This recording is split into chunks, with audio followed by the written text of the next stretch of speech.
Hey guys, Danny here. I hope you're doing well. Today we are looking at a pair of earbuds. These are the SoundPEATS Mini Pro.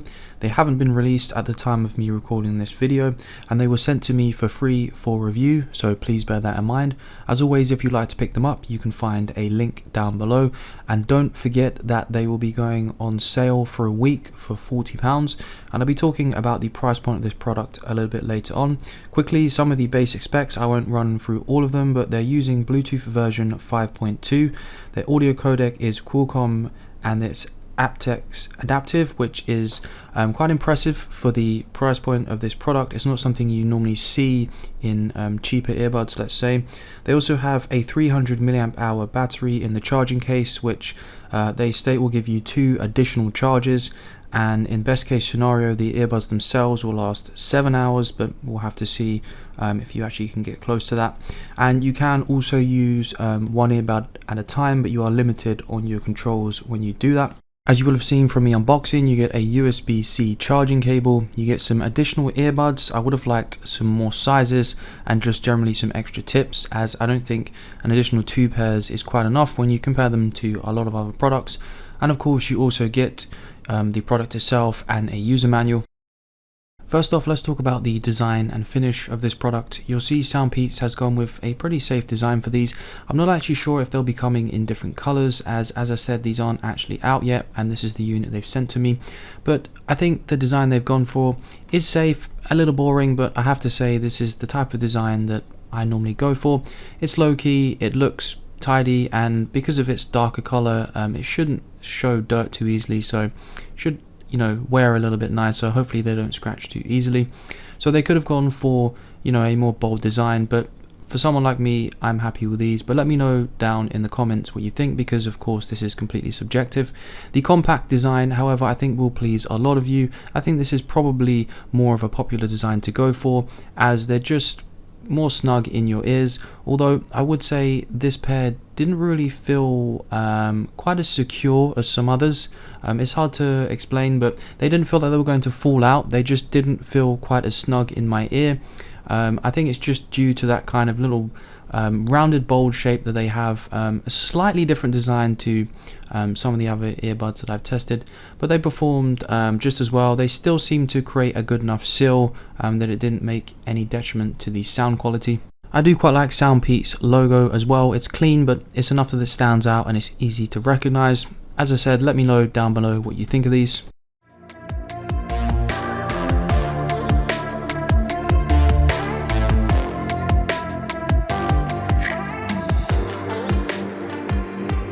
You'll know by now, if you follow my channel, exercise is a passion of mine, so I often test earbuds in this environment, as I think it's quite good, as you can find maybe a few other hiccups and problems that maybe you wouldn't if you tested them in different environments. For example, when you're at the gym, there's a lot of other people using Bluetooth devices. This sometimes I think can cause interference, or at least that's a problem I've had in the past. Now these were great. I didn't have any connection issues. From memory, I don't remember any points where there was even half a second of dropout. The connection seemed really solid.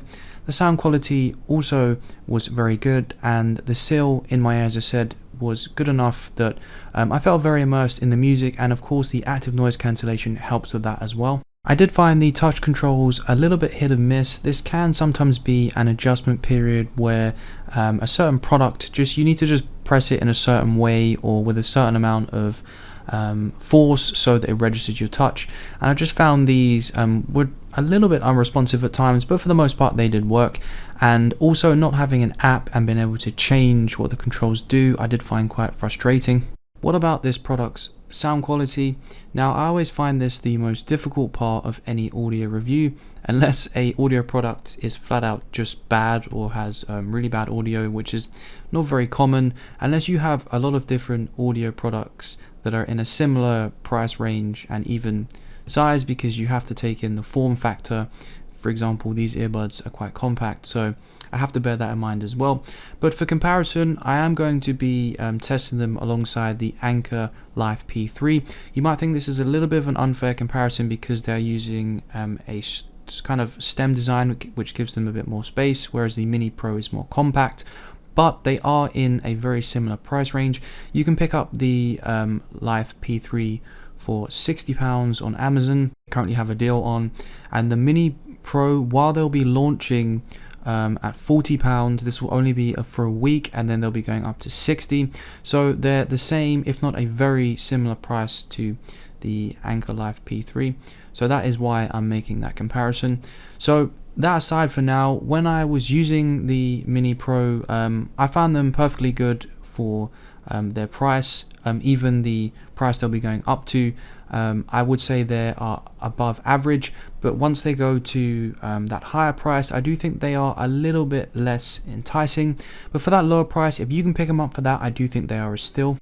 Going into a bit more detail, when I was comparing them with the Anker Life P3, going back and forth between them, switching them on the same song back and forth, I felt that the Mini Pro was a fair bit weaker in the bass department. It just seemed flatter.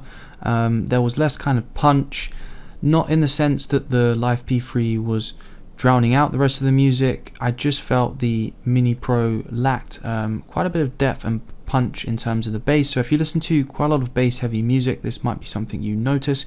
The Mini Pro did sound quite a bit louder though. I wouldn't necessarily say they were clearer, but that extra volume I do think will please a lot of people.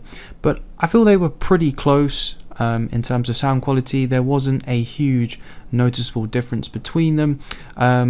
If I had to use one or the other for an extended period of time, I probably wouldn't be able to notice a huge difference besides the bass that I mentioned, and I do think the vocals were a bit clearer on the Mini Pro as well, but this is quite subjective. Overall, for the lower price, I think these are definitely worth it if you can pick these up in the first week for £40, but once they go up to that higher price point, I do think they are a little bit less competitive, but I still think just based on the sound quality, they are above average for their price.